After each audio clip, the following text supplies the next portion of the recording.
All right, let's take a look at the Seoul Dynasty versus the Guangzhou Charge. Seoul have been running a lot of hog compositions. They've been rolling through the rest of APAC. I mean, I say rolling through the rest of APAC. They've played against the Spark, and now they're playing against the Charge. So the sample size is not enormous here, but Seoul Dynasty had some decent looks. Gesture was good on the Roadhog. Marvel played pretty well on the Diva and on the Sigma. The Roadhog Sigma look was actually pretty cool on Hollywood when they ran it with double sniper. Okay, that's a weird TP just to get to the point quicker, I suppose. Is that really the fastest TP that you can set up? That's interesting. Happy just immediately kills Prophet. All right, so I was going to go into a bit of a conversation about how the Hog Pharah comp is normally good, but I don't think you can run it on Busan. So, all right, cool. Someone asked me yesterday, actually, do you think you could run Hog Pharah on Busan? And I said no, because the sightlines are just too wide open. So, I don't think that Seoul Dynasty should have even tried to run it here, to be honest. Even though I think the composition is super good, you need a composition. You need to run that comp on areas where the Pharah can't just be shot. Like, that's why it's so good on Lijiang Night Market and on Garden. In some sense, on Control Center as well, if you can manage to get in on Volskaya Point A defense and some other areas of other maps that I'm forgetting about. So Seoul are running the Widow and the Reaper. Widow, Reaper. I mean, I've no idea why Prophet is playing the Reaper. I think Prophet's just trying to figure out someone to play. Prophet would have so much more value right now if he was playing the Sombra. God, Happy is fucking. Happy is dominating. So the Seoul Dynasty are playing a composition that it theoretically gets value over time, except that Happy is just shooting them in the head. I don't know why Prophet's playing the Reaper, though. The Reaper doesn't make sense. I mean, you want a comp that can play on the point, I guess, in order to get out of the line of sight of the Widow. I don't think... Okay. The pile drive into the headshot from Marvel and Fitz. That's pretty good.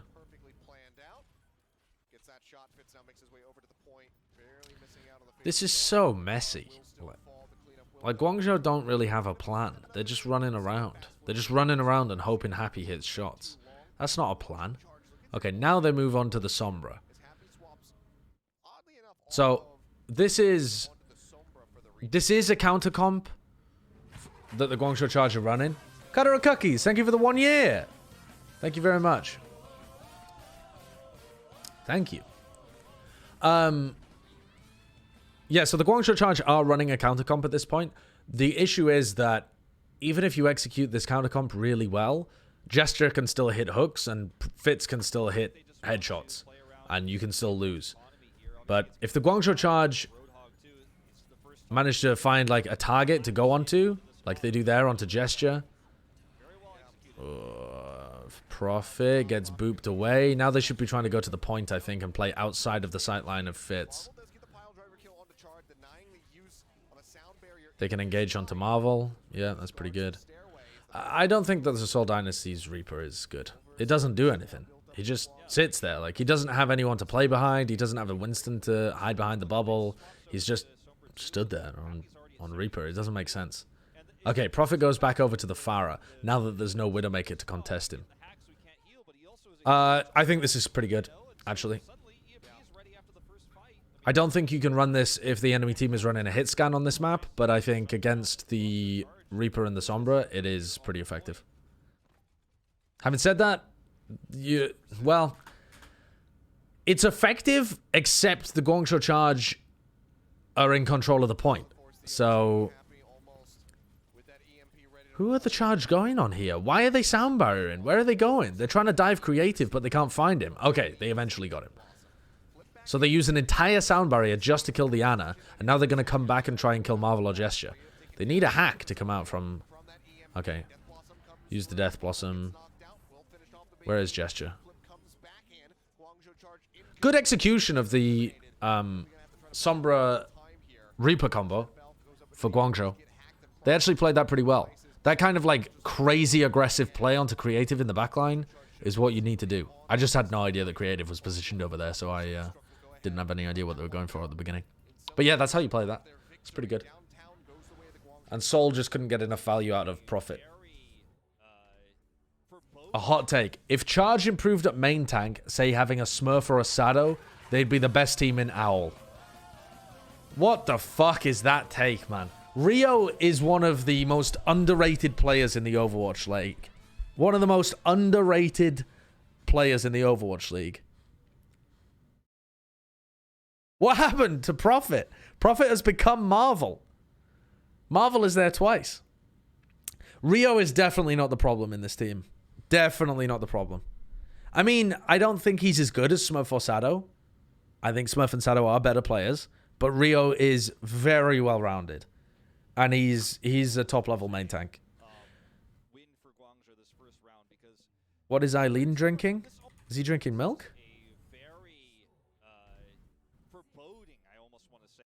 I don't know. Is that milk? Is it almond milk? Don't know. Oh, is that Herbalife? Is that actually Herbalife? See you, Time to Yowo.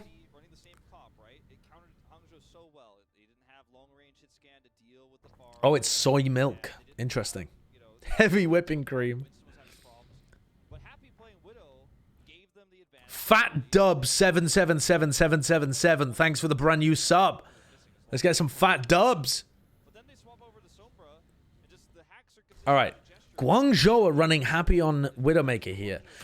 This is my issue with a lot of the APAC teams, is that they're mixing and matching different compositions to create bad comps. So, like, the Guangzhou Charge's comp, if they were running happy on the Sombra right now, would be a really good comp. It's a meta composition, it counters Gesture on the Hog, it's very effective. But the fact that Happy is playing the Widowmaker means that Happy is going to have to headshot, like, 2 players in this team fight in order to make up the same kind of impact as if he was just playing Sombra. If he just contributes with his team, gets hacks onto Gesture or Marvel, and is able to just provide consistent damage to the front line, that is all he needs to do. But instead, by playing the Widowmaker, he has to hit some nasty shots in order to be useful. Now, he probably will because he's happy, but it just nerfs the whole of the rest of the team because they don't have the hacks to be able to work off. And Marvel's just pressuring him in the back, so it just makes it so difficult for Happy to do his job anyway. Now, if they really want to run Widowmaker comps, they should try running some kind of, like, Widowmaker Tracer with a Mercy in the backline. Which, I think it's better with the Hog, so you would probably just straight up lose. But if you wanted to do that, then you should be trying to play Hog compositions, I think. If you want to play a Sniper in the backline, you should probably be trying to play the Hog. And at the very least, you should be trying to pocket the Sniper with some kind of Mercy and commit to the composition instead of just going half and half. I mean, he has to swap over to the Sombra anyway. How did they even win that team fight? Come on. What happened here? Oh, Gesture just fed, I guess. How does Gesture die without being hacked? No hack, no Bionade, no sleep. Gesture just is out on his own in the middle of nowhere. No idea. I mean, that's partly because Marvel is playing the Roadhog. That's partly because Marvel is playing the Wrecking Ball, so he can't actually help Gesture at all. If Marvel was on Diva or Zarya, they would have been able to stay alive and actually win this opening fight. But both of these teams are just playing Papega comps, I think. Trying to counter individual heroes on the enemy team instead of good overall compositions. Okay, so now we're playing some real Overwatch. Happy goes to the Sombra, Marvel goes to the Diva. We've got some comps that actually synergize here. Very fast, aggressive dive. This is exactly how you should be playing this from Guangzhou. But Gesture still, I think, gets a hook onto Eileen and just randomly clutches. And then gets a lot of damage in onto Rio as well. So I liked that engagement from Guangzhou. They just got killed by Gesture.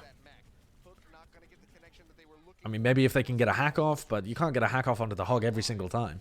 You can't. Can't be that consistent. Okay, he's taken a breather, and he's used his whole hog. So if you wait that out, you've had to give over the point, and Happy's only at 70%, which isn't great. He would have his EMP if he hadn't fucked around on Widowmaker at the beginning. What a beautifully spaced bomb from Krong. Oh, nice hook, though, from Gesture as well. The Seoul Dynasty's composition just has so much clutch potential. Look at this. So much clutch potential. Gesture just going huge. It's a good hack from Happy to keep his team in it, but if Prophet hits some shots here, they could turn this. Okay, Prophet doesn't really hit anything.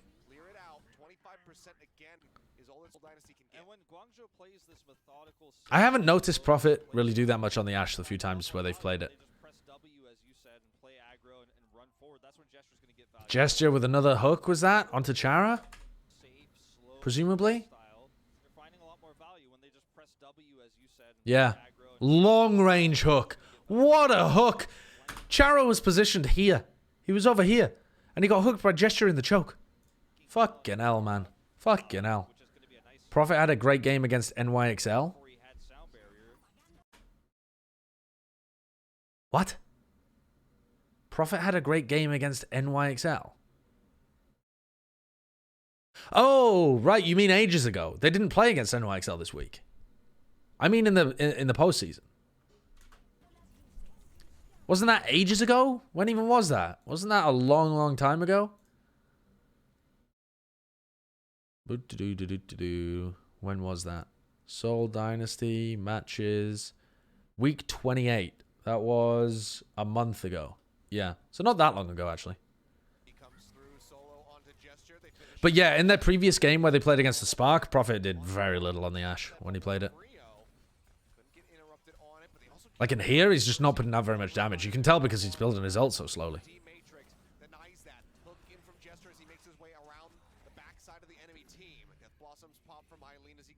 Eileen, in, out, shake it all about. Guangzhou are playing pretty well here. How did Guangzhou lose this map?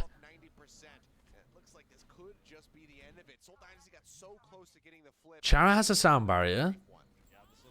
Gesture's moved over to Wrecking Ball because they're countering him so hard. Does Prophet just clutch? Sleep onto Rio, hack onto Chara, and they take him out. That's quite nice. Okay, so now you have to give up the point. But you want to try and force out the EMP and the Nano boost. Nano is forced out. Can you force out the EMP? Can the Guangzhou charge force out EMP here? Very difficult. No. Seoul are too smart for that. Alright, so now Guangzhou want to try and build up their own EMP and flip the point over. Okay, look at the fucking comp that Seoul are running. They are running a Toby on Brig and Gesture was on Wrecking Ball. Okay, Gesture now swaps back over to the Hog, which is much better. But a backline of an Ana and a Brig should be no problem here. They don't have their res available. They don't have as much pocketing for Gesture. The Brig can't really get very much value here. Happy needs to avoid getting detected. Come on, dude. No, no, no, no, no, no, no. You need your EMP. That's the important thing for this team fight. EMP is used. Chara with the beat, but it doesn't actually find Eileen or Happy. Happy is so slow to build this EMP up. Only 3 players left alive, but the bomb gets a kill on Shu. Oh... Guangzhou probably should have just reset there. But, I mean, still, they have the EMP for the final fight. Happy has not really done anything on the Sombra so far. It has taken... Is this Happy's first EMP? I think it is. EMP onto Gesture. Goes down, but you've allowed enough time for Toby to build up to the rally as well.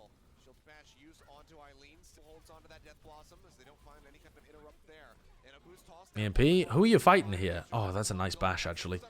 Amazing that Toby is finding value out of the Brig.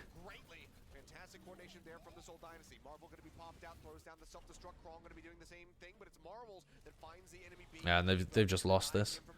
Their focus fire, I think, was pretty poor. But also, they whiffed a bunch of fights and allowed Toby to get up to his rally. The backline of Lucio and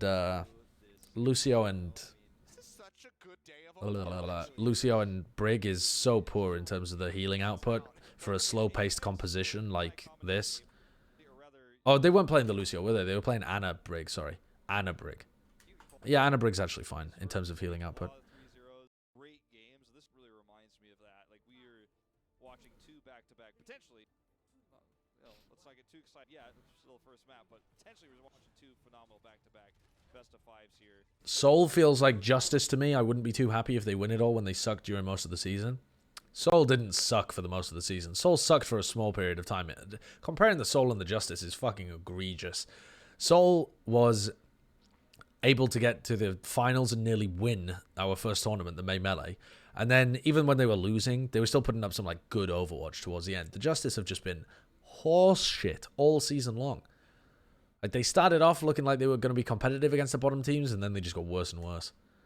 That's very unfair to the Seoul Dynasty to say those two teams are the same, in the same position. I understand the sentiment somewhat because Seoul have been very inconsistent, but they have certainly hit peaks earlier on in the season that were absent and incomprehensible to the Washington Justice players.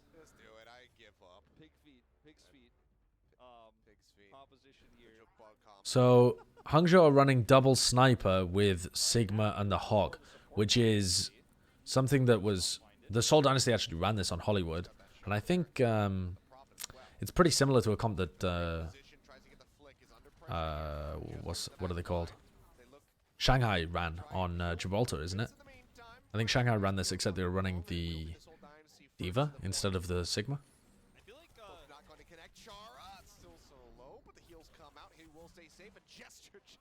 Marvel on the ball is an interesting one because it just makes Gesture so much more vulnerable, but you know that you're playing with double snipers anyway, so it doesn't really matter. This is a very chaotic comp. I mean, it's just how much can the Hogs do and how much can the snipers do. I'm really surprised that Guangzhou weren't able to take control of the point because their tank line is better for being able to occupy space. So in theory, Rio and Krong should be able to just walk onto the point and take the point. The Nana boost is huge onto Gesture. And then Fitz is hitting his shots.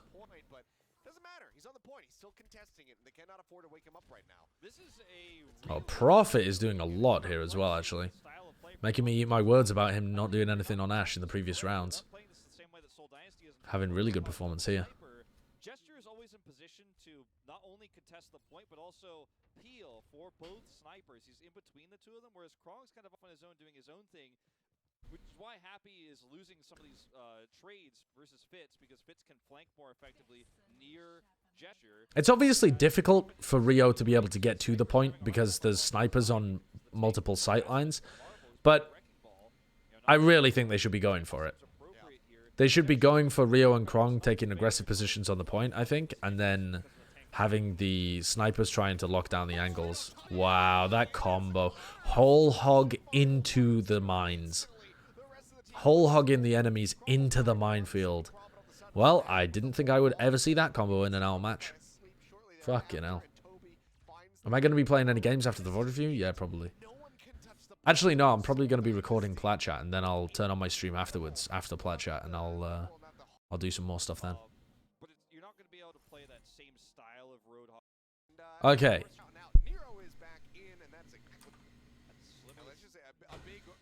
So, 1-0. First map, the Guangzhou Charge had some moments where they looked pretty decent. But they didn't have as much efficiency mirroring the composition. They looked pretty capable, though, of winning when they played Sombra Reaper into Seoul. Hey, Knit. How am I enjoying the APAC games so far? They are pretty good, but they're not as enjoyable as the NA games, in my opinion. I mean, Seoul is just like a watered-down version of the Washington Justice, and Shanghai should have been spectacular, but they actually don't look as strong as Fusion right now. And the other teams that I thought might be playing some good Overwatch, like Charge and Spark. I mean, I haven't seen enough of Charge yet to really comment whether they suck, but the Spark definitely sucked. So yeah, not really as good as I was hoping. I thought that APAC would be really good. I was totally ready to come into these VOD reviews and just gas up the APAC region and talk about how they're so far ahead and Shanghai's presence within the region just makes all the teams better, yada, yada, yada. But I think they have started kind of going down a weird path of the meta. I don't know, like I feel like they think the meta's way looser than it actually is. Like some of the comps that they're running are just bad comps that I think would get countered if people were playing properly. But they play so scrappy that it doesn't. This year has decent chances of having the first two-time OWL champions. In terms of the players, possibly. In terms of the organizations, very unlikely.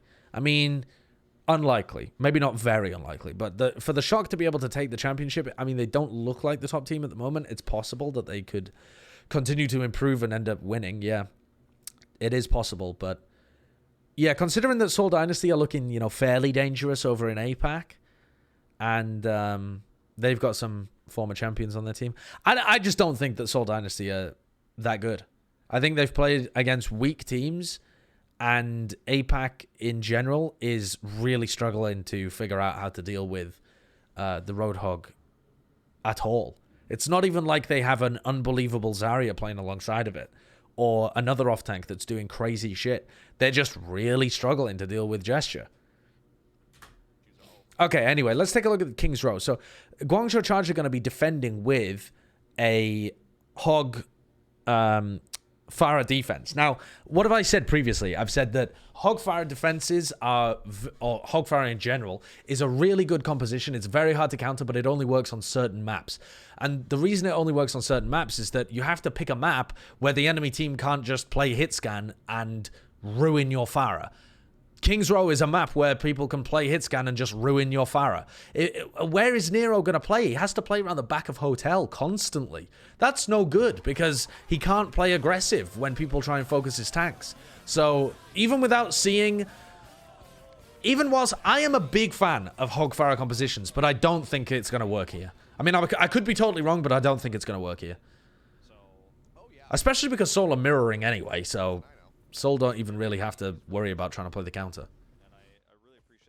I just think Nero has to be way too safe with his positioning here. Because he's just going to be worried about Prophet and Fitz the entire time. How is he supposed to play aggressive to relieve pressure for his team, or to get value in a longer fight, when he can't peek? It's going to be Prophet who's actually going to have to try to find a way to shut this down, but he's also on threat. Seoul are just playing the point, and they just take a tick, and Charge can't peek. Nero is literally playing in the fucking window.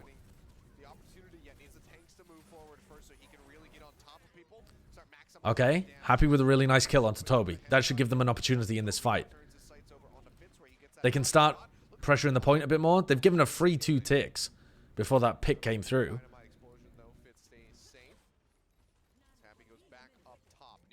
Nano boost onto Gesture, I think, but he's still getting bionaded and killed. Yeah, Gesture, I think, hooked Krong in there and managed to get the kill based on the nano boost extra damage that he does. Ooh. Hello. Dodges a sleep dart. And Nero has killed Creative here. Nero's found some way of getting a good position on the Pharah. So Nero's actually playing aggressive now, which is, it's good, but it's so hard. Like, he's now in the middle of no man's land, and he dies. This is so frustrating, and I feel like I'm saying this constantly while watching the APAC teams, but it's like they have the nugget of the right idea, but then they play it in the wrong maps and stuff like that. Or like they have a good comp, and then they fuck it up by running a Widowmaker with the comp or something like that. Now, this comp could be good in the streets phase here for Nero, because he can play around play around all the buildings, and so he might still be able to get value here in streets phase. Because he can play aggressive. He can get, like, right on top of the enemy snipers. So I prefer this here. It's still hard, but it's better than point A. You have to wait until they commit to the streets phase, though. You can't even fight them right now because Nero can't peek. But once Seoul Dynasty go forward and they commit to the streets phase, like when they're around here, now Nero should be able to rain rockets on them. He should be able to play around the rooftop area and hit them with rockets.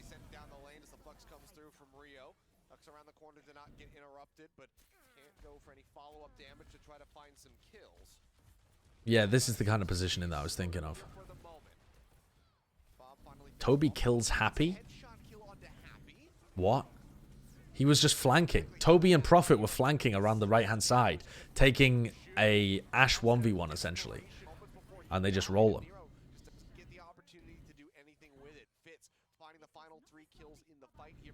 It's quite interesting to see how the APAC hog meta has developed, though, because this is, as far as I know, this is what Nero was tweeting about when he said, you guys aren't ready for the APAC meta, was this weird, like, hog sigma kind of shit.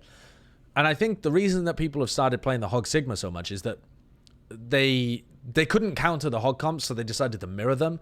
And then the hog sigma double sniper mirror, if you just play the Pharah on every map, it's gonna win on most maps. Like, you have to be very selective with where you play the Pharah. Having said this, if one of these teams was running Hog Zarya right now, they could just play way more aggressive and they'd be able to push into the other team. You still run the risk of getting headshot all over the place by Prophet and Fitz, but I think if you can avoid getting killed by the snipers, you can generally win the tank battle. But yeah, double sniper is very effective when you're running hog comps because the game is slowed down so much. So your snipers have a lot of time to be able to find those picks. The thing is, though, this hog sigma double sniper comp just gets rolled by a Sombra Tracer comp, I think. If you wanted to run Sombra Tracer and dive into the Seoul Dynasty, you'd shit on him. I mean, you might not, actually, because you might still get headshot. There's always the possibility that you could get headshot by some crazy shot or hooked. But if you can avoid in a team fight having some key target get headshot or hooked, then you are going to dominate them. Because you just dive them in the backlines and they have no way of being able to peel. They just have to hit these ridiculous shots to win. So you're advantaged. It's not like you are guaranteed to win because they can always clutch, but you are favored. Just don't get shot, Kappa. You can't expect the DPS to frag every fight. Yeah, exactly. I mean, at the same time, though, the DPS really do frag a lot of the time. Because you consider how many hooks you have up and how many people you have trying to hit headshots. They kind of do. Like, when people have tried to counter the Washington Justice in North America, even when they run pretty good Sombra Reaper dives into them, or Sombra Tracer dives into them, the Washington Justice still managed to find headshots and hooks occasionally to totally ruin them. And so that's what Paris really struggled with, was that they were running the countercomp correctly, but they were just hitting the headshots and hitting the hooks. Yeah, but then they go Hog Diva Pharah to counter the Sombra Rush comp, right? Well, no, because you can't play the Pharah on every map. But yeah, in theory, they could do that. But it has to be the right map for the Pharah. Spam him to look at the Plat Chat Discord? Okay. Alright, what's going on here?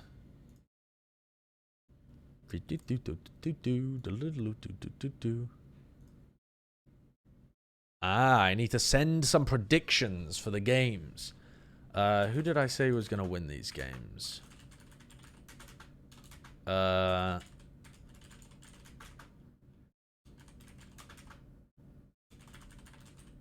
Okay, that is who I said would win these games. Boom. Bish, bash, bosh. What the fuck is all of this?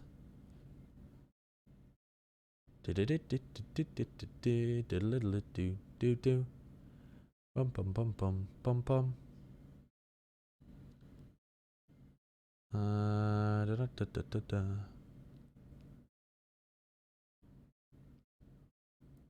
Oh, yeah. Bren says, someone needs to get Josh's attention because he's dono-walling me in the chat. Yep, that's what I do. That's what I do.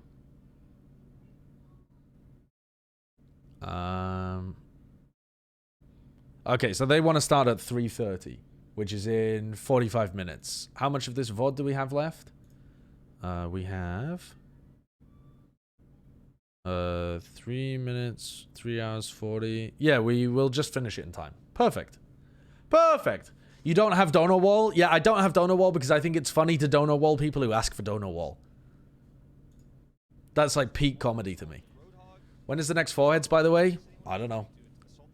Whenever we get around to it. We've got other priorities at the moment, I think. Anyway, okay. Even he struggles. They get caught in the spawn, and Fitz finally gets to play sniper. Right? There were a few weeks of play. Nice shots. Nice shots. Allow him to play Widow, or he was playing Soma. What were my preds? You'll have to tune in to Plat Chat to see them. This awkward situation where he's not able to play his best heroes. I mean, two heroes Fitz most has for. Did Charge get clicked in the head, or are Dynasty actually nasty in this meta? I don't think Dynasty are nasty, but I think Dynasty are pretty good in this meta. You're always going to be dangerous when you have Gesture, who's actually a pretty good hog, and you have Prophet and Fitz.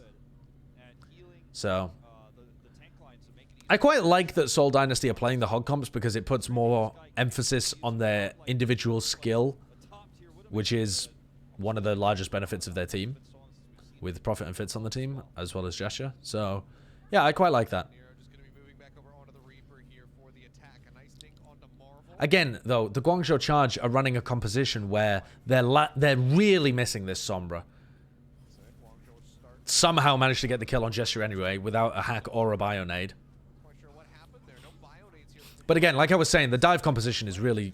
It's just fundamentally good against the double sniper comp. So, even without a Sombra, they still managed to execute there. Can you imagine how much better it would be with a Sombra? So now the Seoul Dynasty are going to move over to the Pharah. Happy's still running the Widowmaker, so... I don't know. Read Plat Chat Discord getting online for 3:30 p.m. Hard start at 4 p.m. Dono wall, dono wall, dono wall. You donated £3 to me to avoid getting dono walled, and I had already read the Plat Chat Discord because Matt was in my chat earlier. I already read it. I already did it. I had already read the Plat Chat Discord because Matt told me to. I was in the chat earlier. Yeah, I read that. You said it in the Plat Chat Discord. You said you were in the chat earlier and I dono walled you. I know. I know, I did ignore you. Refund Bren? No way. No way. Those are my £3 now, sucker. I'm not refunding Bren, I'm scamming him. You give your money to me? Oh, don't charge me back. Don't charge back. No chargebacks. Refund Bren? Ain't happening. Ain't happening. Rise up, little Timmies. Fight this leader. I'm charging back? Wow. Scammed.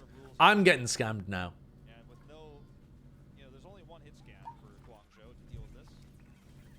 Alright, anyway, let's take a look at what's happening here. So, Guangzhou are trying to dive, but Prophet is just playing hyper aggressive in these in the Streets phase. Like I said, the Streets phase is actually pretty good for Pharah. Point A, I don't think it is very good at all, but Streets phase is.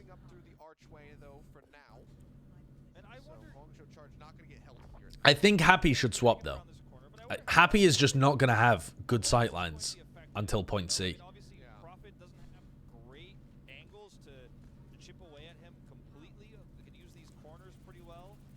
Marvel on the ball as well. I really don't understand why you're running Marvel on the ball. It's only to harass the Widowmaker, who can't get good sightlines anyway. You'd be much better off with any other off-tank, to be honest, to be able to support Gesture and buy more time for Prophet to get value. That is a fucking optimistic barrage. He's going to get res, though, anyway.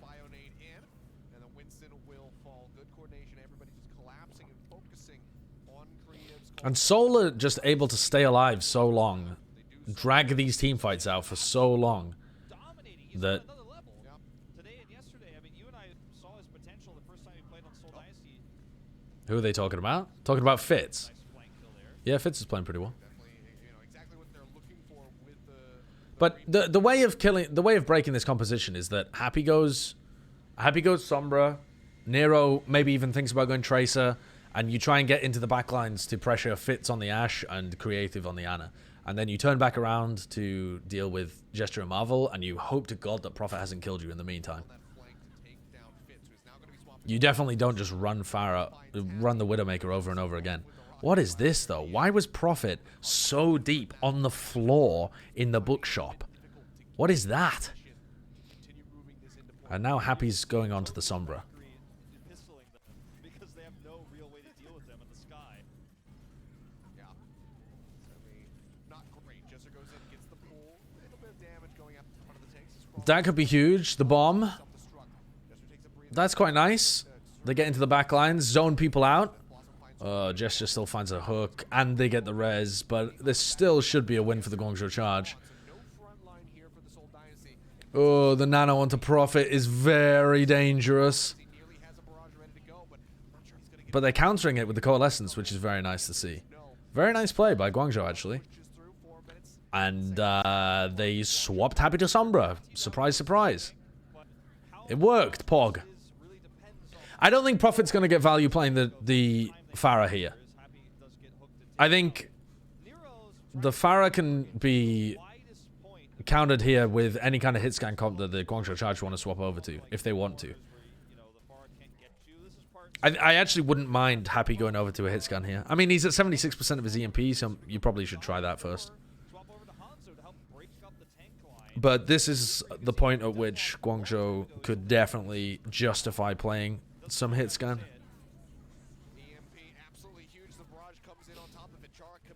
I think Happy should have tried to use his EMP earlier in that fight.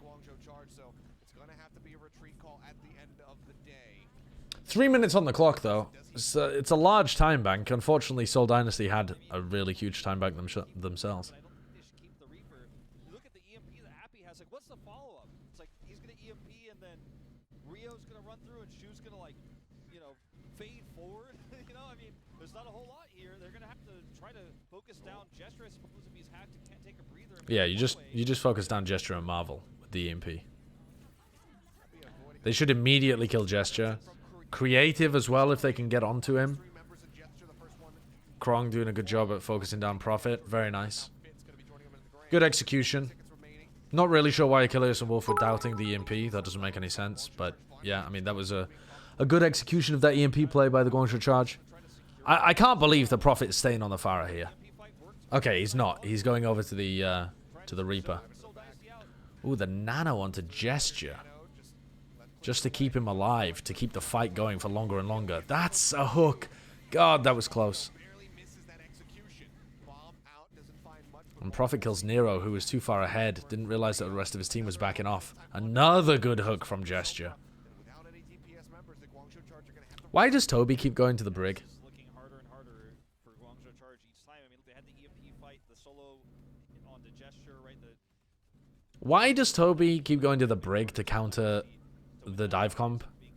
That is such a ranked plague. I can't see any world where the brig is actually better than the Mercy in this composition. Unless Toby's doing some nutty shit where he's bashing fucking Nero and Happy out of their ults every single time. Well, it's just not as good. They're lacking all of that healing. Toby just planked. What the fuck, man? The APAC teams are so weird right now. Why would Mercy be better than Brig here? Because the composition relies on you being able to keep your tanks alive and to be able to keep your support partner alive as well, to like drag out the fight and allow for more time for Prophet and Gesture to find picks, basically. But when you're running the Brig, you can't heal with your Inspire healing because the Guangzhou Charge are diving you. So either they're miles away from you, or they're right up in your face and they're doing shit tons of damage. So it's not like a gradual brawl where Toby can get a lot of value over time. It's massively reduced. Like, his window for opportunity for actually getting value out of his healing is almost non-existent compared to the Mercy. The Mercy can also res halfway through the fight. You can get a res on Gesture after he gets killed at the beginning, which is huge if you've watched these Hog compositions play. You invest so many resources into killing the Hog at the beginning of the fight, and then if you have like a Diva cover the Resurrect, you can often get these cheeky reses just in the middle of the engagement. So I think the Mercy is so much better than the Brigitte, especially after the Brig nerfs as well. You have a low hum and buzz in the background when you talk. Yeah, it's the laundry. Toby did kill Happy when he had EMP, though. Yeah, I think that was just because he was swinging at him, though. I don't think you can say that that's a value play from the Brig. I mean, he also they just lost the next fight when they dived, while Toby was hiding behind the back of the site. Nothing that I've seen has led me to believe that Brig is a good pick in this meta. And it's only Toby that's playing it, and every time he plays it, it looks kind of trash. I actually remember in one of their games, he stunned a Death Blossoming Reaper, and I was like, oh yeah. Actually, maybe that was earlier on in this match. Was this on map 1? Was that on map 1 where he did that? Maybe he did that to Nero. I can't remember. It was? Yeah.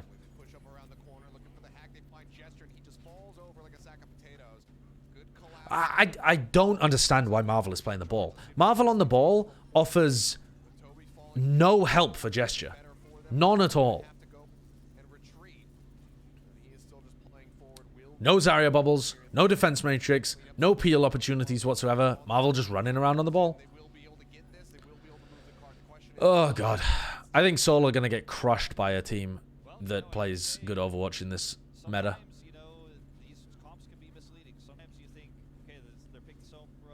Just ball things. Have we figured out the meta? No, I still think there's some things that will get refined much more throughout this meta, but I think we're starting to get a good idea of it. I think we're starting to get a decent idea of it. Like, I am finding it now fairly clear when teams are running bad picks on their heroes. Whereas at the beginning of the week, it seemed like such chaos that that I had no idea when people were playing good heroes and when they were playing bad heroes, but now I think I've got a pretty good idea of it. Gesture gets hacked, but he does have Marvel to be able to peel for him a little bit. He's able to back off. He gets bionated by Creative as well. Nanoboost goes onto Marvel too for him to be able to peel and take a lot of the attention while Gesture goes off and gets turns around. EMP from Happy, but they've already lost too many people. It's a pretty good push, though, honestly, from Guangzhou. Considering the time they had remaining in the time bank, the Seoul Dynasty basically just gifted them point A. This is a winnable map. I mean, I know that they don't win because I know the final score is 3-0, but it is winnable. What's up? NYXL should be able to beat Charge? Yeah, I definitely think so. I mean, the Charge don't look awful, but they don't look good either. Can't Seoul just play 2U with his Zarya? A lot of the off-tanks don't really play that, like, carry style of Zarya. So maybe they tried it in scrims and it doesn't really work. Maybe they just don't think it's as good. I think you have to be nasty good at the Zarya to make that comp work. I acknowledge the bits and the sub. Oh yeah, Anchor, thank you very much for the 500 bits. I'm not going to give Bren his money back, though. And Ramen, thanks for the 8 months. I think Fury is more likely to be a 2x champ than Prophet Gesture Badosin. Damn, that's a good call. I forgot about Fury. Yes, that's very true, Ramen. Very true. I forgot about Fury on Philadelphia Fusion. Yep, he is very likely to be the first 2-time champ. Oh, Satcha. Bum, bum, bum, bum, bum, bum, bum, bum, bum, bum. Thank you for the donation, XMMX. Is this the first time that we have 2 different types of comps that are both different and viable? No, I think we've had two different types of comps many different times throughout Overwatch history. I mean, even last year when we had GOATs and then we had triple DPS being played at the exact same time. And then we also had like the Batiste GOATs kind of stuff that people were running as well. I mean, at the moment, this is a very varied meta because you can play Hog Zarya, but you can also play Hog Sigma double sniper on certain maps, and you can play the Hog Diva as well. Hog Diva and Hog Zarya are pretty similar though, so I guess you could kind of lump them together, but they are quite different. And then you also have the Sombra Reaper kind of rush compositions and the Sombra Tracer dive compositions as well. So there's and also how did I forget about this? The Zen Mercy Ashe comps as well. So there's really 3 big archetypes: Hog compositions, Zen Mercy Ashe compositions, and Reaper Sombra rush compositions, or rush dive, you know, like a very mobile but basically designed to burst your front line. So yeah, there's like 3 different archetypes that are being used right now. And it's not really rock paper scissors either. It's very map dependent. Trying to do, but the attacker advantage is real. They can swap when they see this, and that's exactly what they do. Double sniper is going to be the favorable matchup versus Nero. Can you explain the difference between Hog Zarya and Hog Diva? I think so. The Hog Zarya is pretty similar. You just have to invest a lot more resources to keeping the Zarya alive, but you get a shit ton more damage. I don't think they play that differently, though. You know, you have the Zarya who goes and takes space when the Hog is getting pressured, and your tank line just works together to try and make as much space as possible and delay the fight for as long as possible, stay alive as long as they can, and do damage. The Zarya has more clutch potential than the Diva does, but I think a lot of teams will find it very hard to run Hog Zarya because their Zarya players just aren't good enough in terms of their positioning and how they're able to stay alive and still output shit tons of damage. So I don't think that there's any massive differences between them in terms of like, oh, one of them's good on this map and the other's good on that map. Obviously, the Diva lets you access the high ground a little bit more, but even on maps like Gibraltar, we've seen the Justice be able to creatively find solutions for playing the Hog Zarya to a really high level. So I think it's more of a Hog Zarya is probably better if you have a god tier Zarya. But Hog Diva is what most teams are going to run because they don't have a god tier Zarya. And I mean, you truly have to be like god tier. Wow, what a Bionade. Look at that Bionade. Let's wind this back a little bit because I haven't been paying attention. But okay, Seoul Dynasty are going to... What did Seoul Dynasty start on, actually? Okay, so Seoul Dynasty started on the Pharah. Both teams started on the Pharah. So again, Nero is trying to defend here with the Pharah composition, which I don't think is very good. And Prophet looks like he wanted to try attacking, but Prophet's probably immediately going to swap off if he sees a hit scan. So they see Nero on the Pharah on the other side, and they're like, well, hell yeah, we'll just run double hit scan into this. And Nero has to play so scared now. I think this is bad for Guangzhou. I don't think that you can play a Pharah defense on King's Row. I think it just loses to this counter comp. Even if you are a team that's not comfortable running Hog, this would still lose to just an Ashe Widow, an Ashe Mercy. You know, like the kind of thing that the... who else? The kind of thing that the Shock are running, where they have just Ants on the Ashe, and then they have Moth on the Mercy. Even if you run it with Smurf on Winston, I think you would still be able to beat this. But the Hog is better than running the Winston Diva. Nero is playing aggressive, though. He is finding opportunities to play aggressive. What a shot from Fitz. Nice from Happy, though. Good work. So that resets things a little bit here.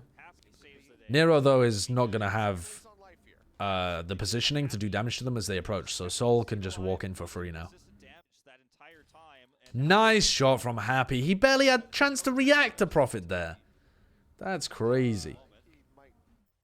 Sideshow, we have some fucking papagas in the chat. What? Huh? We got some, huh? What we got? Huh? What are people saying? What are people saying, eh? They saying Sinatra's bad? They're dumb. What were they saying? What were the specifics? Sinatra was carried by the Shock? You're stupid. You're stupid. Get your IQ checked. You're stupid. Sideshow is a better Zarya than Sinatra and Decay together? Yeah, true, true, true. Thank you for the Twitch Prime sub, Mr. Dr. P. 6 months. Thank you very much. Is Gesture better than Janu? I don't know. Maybe. Gesture does have a very good Roadhog. Hey, Sideshow, could you take a look at this? What is this? Oops. This is stats from my stream. Ah, interesting. So what, this is the total amount of messages all time, the top people that have ever spoken in the chat? Ah, interesting, interesting. Wait, Formation's on there twice. Look, there's Formation with 7,000, and then there's Formation at the top with 28,000 as well. If you added those together, he'd be miles away in the lead. LOL #1 by a long margin as well. It's almost like I'm a comedy streamer or something. Top 5, baby. Oh, yeah. What else have we got here? Papega, of course. Of course. Smork is an old school one from my TF2 days, actually. People just used to spam Smork a lot. Or people just laugh at you. Yeah, that might be more like it. The fucking Brenji is higher than any of my emotes. More people spam the Brenji in my chat than my own emotes. Timmy's down. Brenji, I'm going to ban Brenji. Brenji is going to be a bannable offense. Some wowies from the wowie eat my ass days. Some good old Keck W's. Yep. Top hashtags. Shave the rich. I mean, #1 is just because people like to say #1. Shave the rich. Smooth brain. Unionize. Free Jake. What is Free Jake from? Anyway. Okay. Mildly interesting. That was mildly interesting. Thank you, chat. Actually, that was a really nice bait there from Toby. Fitz gets the flag. Answering res out, however, from Chara gets rezzed, and Prophet and Fitz are playing in the same position right now, which isn't generally very good when you have double sniper. try to make their way forward. Happy has infrasight, so he knows where everybody is. Longer, pushes around the corner, looks for the shot. Instead, he's zoned tagged out. up. Doesn't hit it. Yeah, this is actually a really risky moat while he's zoned out right now. Seoul Dynasty going to cover a lot of distance. Solar going to take a lot of positioning here. Prophet finds the kill. Chara, I don't think that Prophet with the pick on Happy. This Farah is just not doing much at all. Nano onto Gesture is so good. And now Prophet's just got into this literal checkmate positioning. for this leg of the defense. I don't like the Guangzhou Charge's Farah defense on King's Row. I don't think it makes sense. To be split spawned. It's a very long run back and a very short distance that the card has to travel. Gesture. Where is Somin Su now? Why isn't anyone picking him up? I don't think Somin Su was really that great at many heroes. So I think, I mean, he was clearly very good at the Zarya, quite a clever player, but in terms of his, you know, like his mechanics on hit scan and stuff, he wasn't a top level player. He was better at the heroes that required more like positional stuff. I mean, there's a reason why we call Flashbang Fan the Hammering Somin Su. Now, Guangzhou Charge in a position to try and contest this. The Bob going to be pushing Rio up into the air. Fisher reviewed this game yesterday, and he said that what he heard from pros is if both teams are on the same level, the Hog comp is better than the Sombra Reaper Winston Diva. Any thoughts? I think that could be true, actually. It could be true, because if you're good enough to be able to execute a really efficient dive with the Sombra Reaper to try and counter the Hog comps, if you're good enough, then you're probably playing against a team that's good enough to hit headshots and hit hooks against you to ruin your plans. The Hog Ash or Hog Zarya, Widow, or whatever the fuck you're playing it with, those compositions have so much clutch potential. So even if they're getting countered, individual players can still pop off and win you the team fight. Either by hitting a bunch of fire rockets, hitting a bunch of headshots, hitting a bunch of hooks. You can just turn a fight around, even if the other team plays really well against you. So I think it is possible to counter these compositions, but there are still many opportunities for the individual players in the Hog comps to be able to pop off and kind of defeat the counter just based on pure individual skill. So it is interesting, though, that, I mean, most teams don't have good enough Hog Zarya players to be able to play those comps. So most teams are forced to counter them. It's only really the Washington Justice and the Seoul Dynasty that are playing it at a top level. And the Washington Justice, in my opinion, look a lot better than Seoul do. A lot better. Pull off a reverse sweep if they don't want to fall down to that loser's bracket. Okay, so last map here. Disadvantage in terms of composition. How do you feel about the drastic meta shifts we've had before playoffs? It's just a reality of the game, man. I mean, it's pointless to rail against it. It's like railing against the tide. The Overwatch is a game where people get bored with it quickly, so it needs large patch changes. So that's just the reality of the world we live in. People's attention spans are too short to enjoy a meta for a long period of time, which means we're almost always going to have a meta change before playoffs, which obviously ruins the competitive integrity of the tournament, but people want entertainment. So that's what they want. Thanks for the bits, Platato. Thanks for the bits, Platato. Hey, Sacho, I had an idea for the off-season plat chat. It could be fun to watch some 2018 VODs and look at all the chaos. Taimu and Jaeyoung on Tank, Boston's Perfect Stage, Fearless on Shanghai, and Seeds of Season 2 with the Shock roster coming together and Brig being introduced but no one thinking of GOATs. And Mickey being considered a top-tier Brig. Absolute madness. It could get fun to get a perspective on some of the veteran storylines. I think that could be fun, but we've tried it in the past, and doing a companion stream to a game where you don't know the outcome is pretty fun, but doing a companion stream where you have already seen the game before is not that fun, because when big moments happen, you already remember that they happened, so they're not as exciting, and you're basically just like, it ends up being just basically lecturing teams that didn't know any better because they're in the past. You know, like, you're from the future. You know how the game is supposed to be played because you have the benefit of so many extra years of experience watching better and better teams play. So it ends up just being like, well, why the fuck are they doing that? Like, this is such bad Overwatch, you know? And it doesn't have any of the fun because it's hard to put yourself mentally in the place that you were in 2 years ago. So we could do it. It's a theory. It's a cool idea, but I don't know whether we will because there's normally more fun things to do. Yeah. As for people saying that the attention span argument just doesn't make sense or is such horseshit, I think I saw somebody say in the chat, people are bored when the meta stays the same. I mean, it's just an objective truth when you look at, like, feedback from the fans. People are bored when the meta stays the same. So Overwatch needs large meta changes. They tried that with hero pools over the course of this year, but then somehow managed to introduce a patch for the playoffs that's even bigger than all of the hero pool changes that we had all season long. I mean, how the fuck did that happen? But yeah, the game, the fans of the game don't enjoy watching the game on its own merits. They need things to be constantly fresh. And that's consistent feedback over years of watching Overwatch. So that's the world you live in, where you are forced to change the meta repeatedly because that's what people want, is freshness. Would a pick ban system work?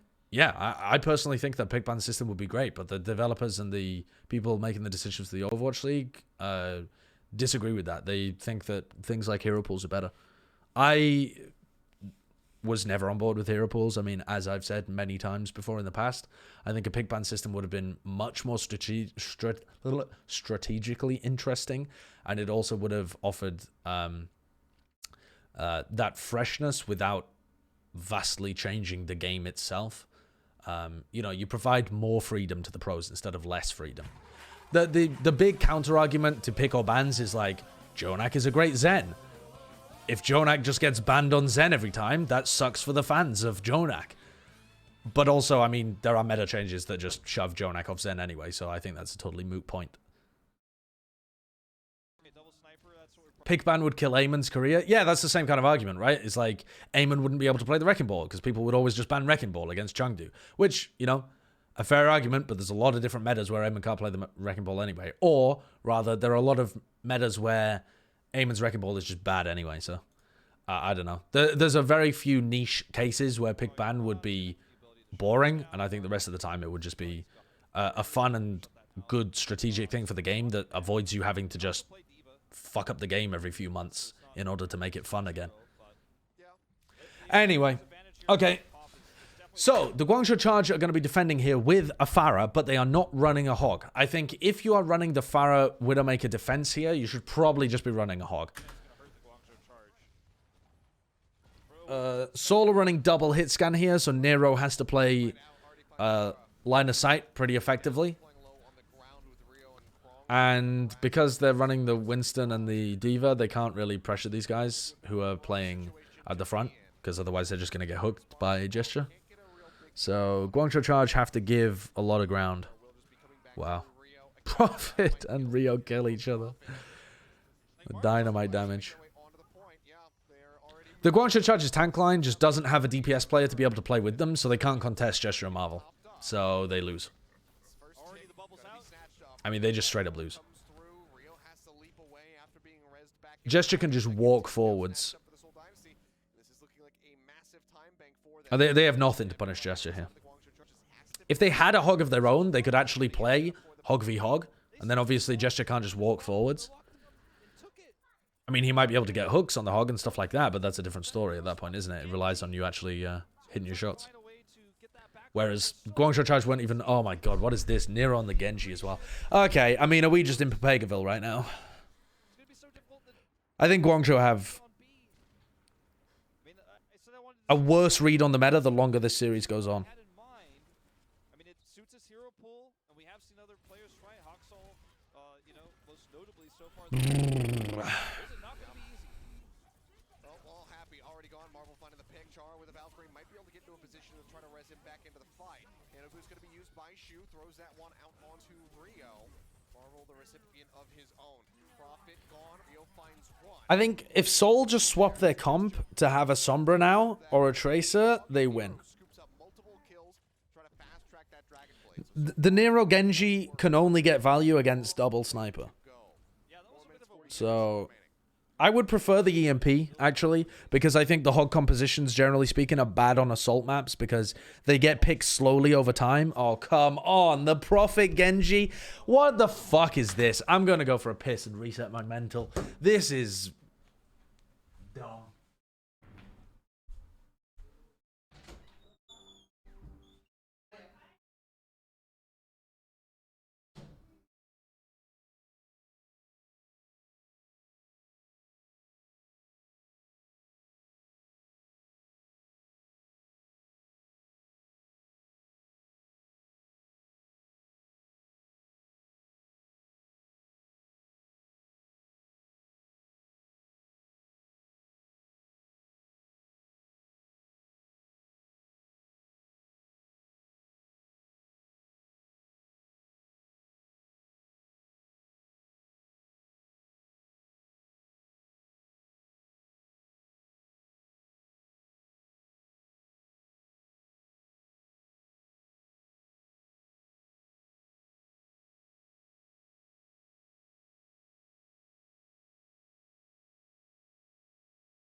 Love you.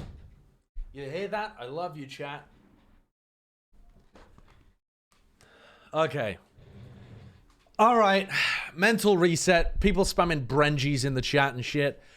I think the only time you should be running Genji in this meta is if you are playing a full dive composition and you're playing against some like sniper composition. It doesn't have to be double sniper, it could be like a Mercy Zen Ashe kind of comp, but it has to be a map where you can't get value out of the Sombra or the Reaper. The Reaper or the Tracer.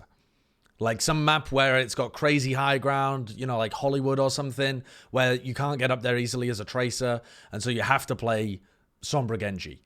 That's the only time that I think Genji is justifiable. The only time. Here, this is just... I mean, Nero picks it because he can get up onto the high ground easily and pressure the snipers who are going to try and take the high ground when they're attacking. So, I don't think it's the worst pick in the world from Nero if Seoul Dynasty are running double sniper. But as for why Prophet runs it here, I don't know.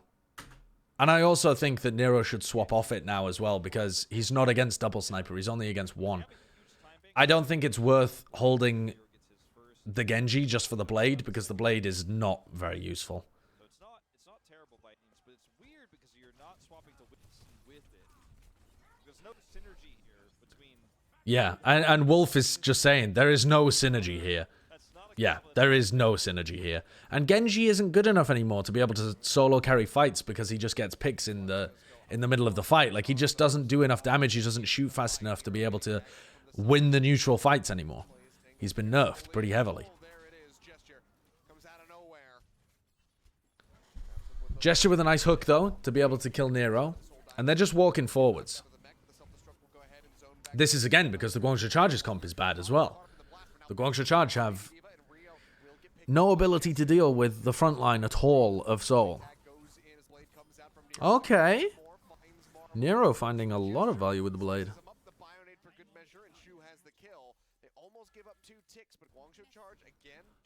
Okay, now Nero should swap. Now I think Nero should swap. Because Seoul aren't running double sniper, and Nero's nowhere near his blade. Okay, cool. So Nero, I was so close to giving Guangzhou Charge props. But I like the Reaper. The Reaper is good here. But the Genji is just a worse pick. And now they're running Hog Winston. Which apparently the Korean contenders teams are running Hog Winston. I think Marvel should be very vulnerable here if you're running the Reaper. Like, if you're running Nero and Reaper, you should just destroy Marvel on the Genji. Marvel on the Winston and Prophet on the Genji. This is a Nano Blade, by the way. Okay, he gets one kill with it. This is bad Overwatch. Bad Overwatch. Nero's picks have been pretty poor, I think. Happy is trying to force the Widow too much on defense. And Seoul are winning by default. God damn. Is this review also going to be uploaded to YouTube? Yes, but not in 4K. Marvel's a great Winston? Yeah, he is. Marvel is a great Winston. But Marvel, I think, went over to the Winston because Prophet was playing the Genji. And as for why Prophet is on the Genji and Marvel on the Winston, I mean, I don't know. Marvel would be better suited there on the Diva, I think, or the Zarya, but probably the Diva. I think though that Marvel on the Winston can work. Like that pick isn't bad. It's the Prophet on the Genji is not good though. I think Hog Winston can find value.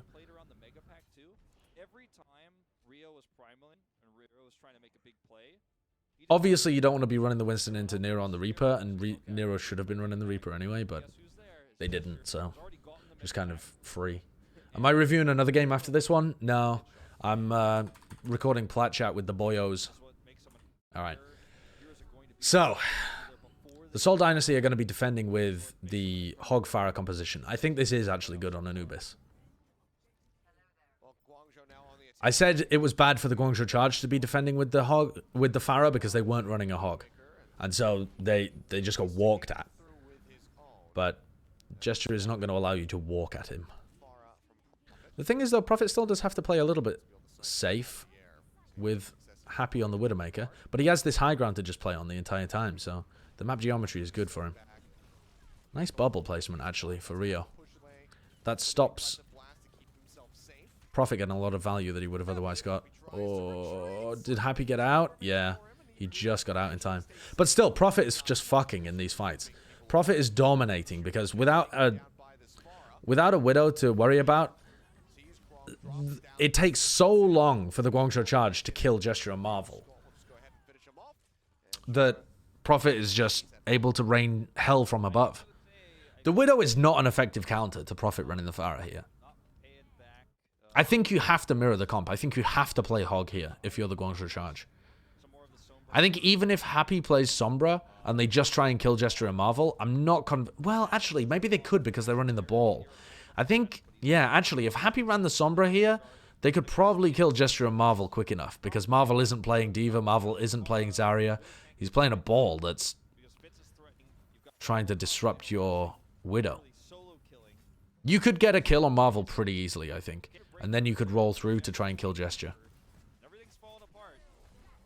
The thing is, you could still die to a hook or headshots from Fitz or shots from Profit. So this is a nice engage from Guangzhou, but you can still see they've taken so much damage from Profit.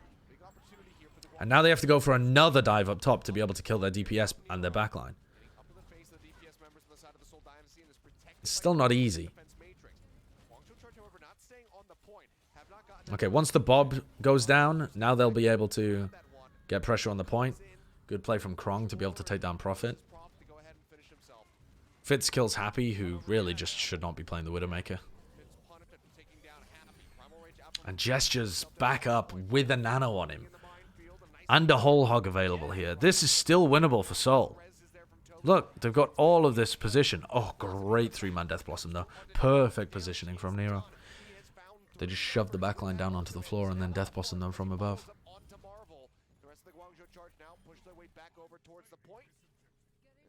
But this was made a lot easier for Guangzhou by virtue of the fact that Marvel was not playing the D.Va or the Zarya. He was playing the ball.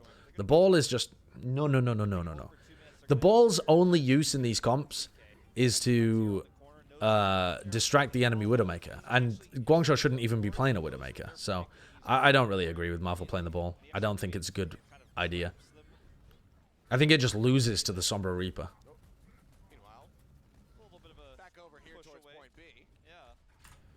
Read your fucking alerts. Unbelievable, Josh. A piss after only 2 water? No. Let's go Haggles. Thank you for the tier 1 sub. And another hot take. Okay, another hot take. Temper shot. Most of the Gladiators' problem is their support line. Big Goose looks like he's struggling to communicate with OG, and Shaz simply can't stand up with most of the other flex supports in the league. Maybe the Goose thing can be fixed, but I think Shaz is outdated. Shaz hasn't had a very good year. I mean... I'll agree with that. I think that Shaz has struggled, especially when things have gone more over to the Batiste as well. Normally, the backline of the Gladiators played very safe. And having to play more backlines where you have to like get involved in the action, I don't think really benefits Shaz. I wouldn't really say, though, that most of the Gladiators' problems are their support line. I think... a lot of the Gladiators' problems came from a lack of synergy with their tank line as well. I think, though, that a lot of the conversation about the Gladiators' problems this year is probably going to be null and void, because I would anticipate that team making some pretty big changes in the offseason. Because even though they have a pretty decent roster on paper, the Gladiators' project this year... it failed. I mean, you don't have to beat around the bush. That team was supposed to be better than their team in previous years, and it was quite clearly worse. Even though the average level, you could argue, has gone up in the Overwatch League, they were much more inconsistent than their rosters have been in the past. They finished 5th in 2018, 5th in 2019, and they finished, like, what? 14th overall? Something like that, right? So I think there were definitely some good positives that came out of the Gladiators run this year, but it was just a season marred with inconsistency and mistakes and poor fundamental gameplay. So there's definitely some pieces to keep and some pieces to work on, depending on what direction DP wants to go with the team. But there should probably be some fairly large roster moves. And that doesn't mean that the people that they remove are bad. I don't think there are bad players on the Los Angeles Gladiators. There are some players that are maybe a bit below average for the league, of which Shaz could reasonably be said to be one of them this year. Also, for example, people like Mirror or Jaru would be under average this year. But those people would still probably perform better on other teams in the Overwatch League. Maybe not Shaz, but... maybe not Jaru either, actually, but I could see Mirror still having an Overwatch League spot next year on a different team. I mean, Kevster was obviously a fucking beast this year. Birdring was excellent once you gave him the resources to pop off and gave him a new team dynamic. OG, I think, still has potential, but he failed to deliver this year. I think I think OG needs a team that's already established to slot into instead of a new project to build from the ground up. I think OG still does have potential, though. He needs to work on some very base fundamental stuff. And I think the easiest way to do that is to have a good team structure around you to start with. Anyway, yeah, let's finish the VOD. Let's finish the VOD instead of getting distracted. Oh, wait. We got another hot take 36 seconds ago. Ophion. The last few weeks of the off-season are more entertaining and exciting than the last few weeks of the regular season. Yep, I agree with you. The drama in the off-season gives me life. Finding out which team everyone's on and stuff like that, that's exciting as fuck. The last few weeks of the regular season, a lot of the seeding is already kind of secured. I mean, the playoffs are obviously good, but last weeks of the regular season in any sport are normally not the best. That's not a hot take, to be honest. Yeah, I would agree. I think that's generally a held belief by most people. Unless you mean the end of the season, as in playoffs. It would be a bit of a hot take to say the end of the off-season is better than the end of the playoffs. That would be a very hot take. I think most people prefer playoffs. Are you guys going to let me watch this VOD? Or what?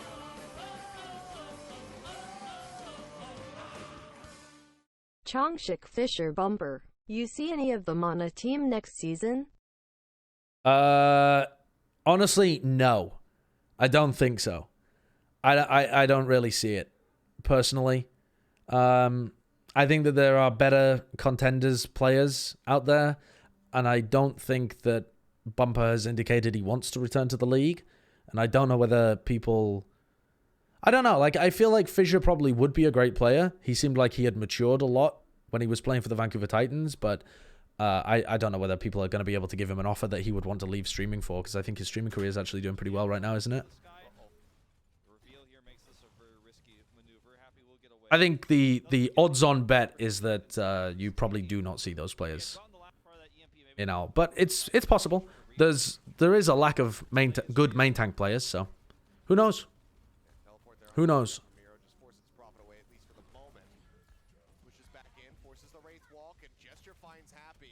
So hard for the Guangzhou Charge to be able to push without some big ults here, but they could make something happen with the EMP. If they're able to get a fast EMP engage onto Gesture and Marvel, they might be able to just roll past Prophet and dominate the point. But Prophet is going to do so much damage in this team fight. Oh, what a hook. Gesture's insane.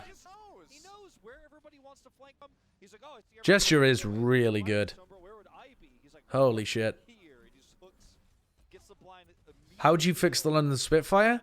I think the London Spitfire had an interesting experiment this year. They've got some decent players. They just need to take some of their decent players and pick up some veterans and blend the two together. Like, Glister's obviously incredibly good. Banar's been pretty decent. Who else has been alright? Although has had some moments where he looked pretty good as well. Shui is a pretty good player, I would say. Sanguinar's been alright, yeah. Hailey? Yeah, Hailey's been okay.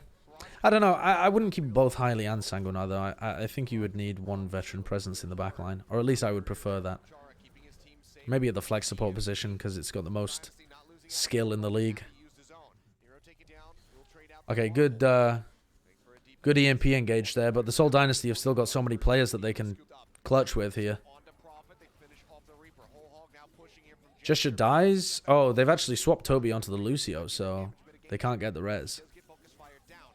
Oh, the bomb, though. The bomb.